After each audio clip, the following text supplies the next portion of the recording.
Hello and welcome to the Calmcast, a time to feel calm and think clearly. I'm Claire Downham, the Queen of Calm, a transformational life coach. I was a burnt out head teacher who finally made the journey to calm after years of trying, and I want to prevent you from having to do the same.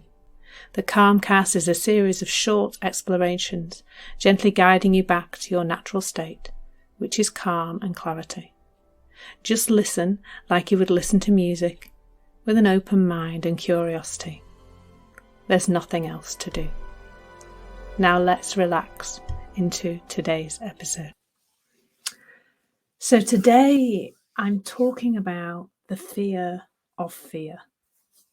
Because actually, I see that is actually what's happening with most people who are experiencing fear, that it's the fear of the fear that is the issue.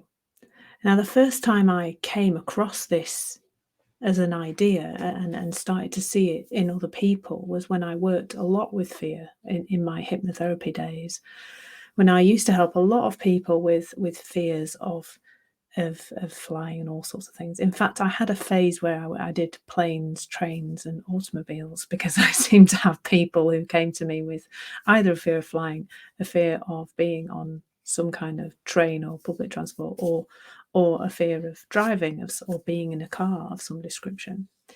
But the first time I really became aware of this fear of fear was when I worked with a lady who had a fear of flying.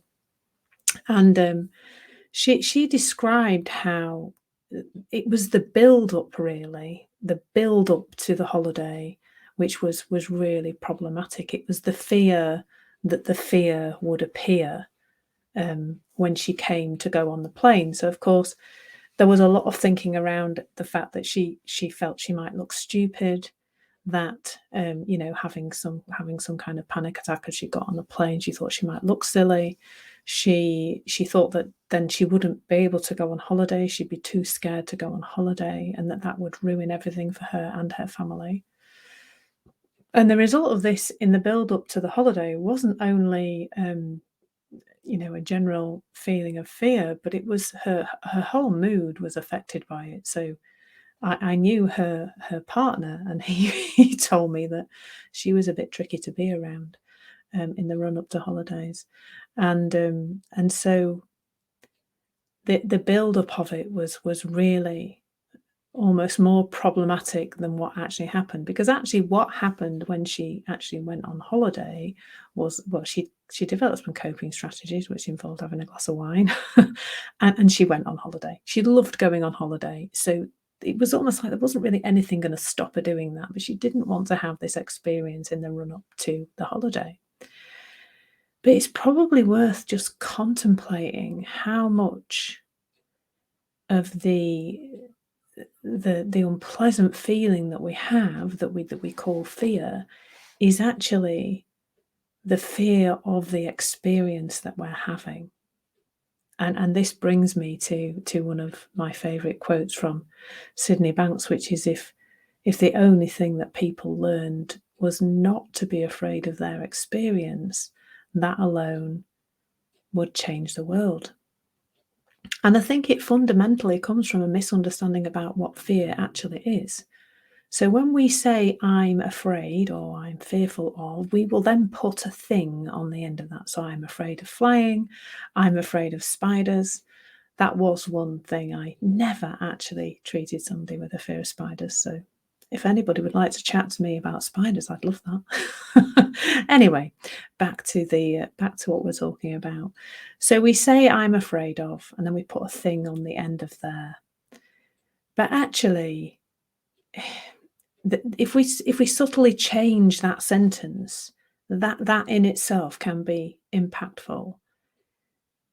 Because that I'm afraid of makes it look like the feeling that we're having is inherently in that thing. So if we say I'm afraid of flying, it looks like that awful feeling we have is coming from the aeroplane, coming from the idea of flying, coming from going on holiday.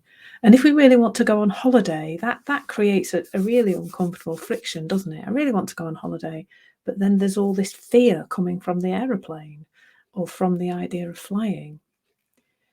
So here's the subtle change to start with. And the subtle change is I have some fearful thinking about flying, spiders, whatever else it is.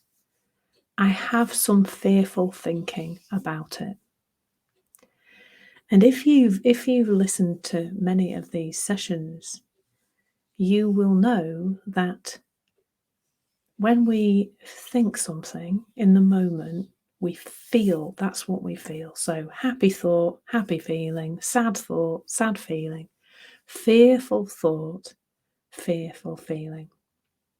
That is a system, a really clever system that is working inside you all the time. Can't get away from it, I'm afraid. It's you're stuck with it, but it's a really clever system.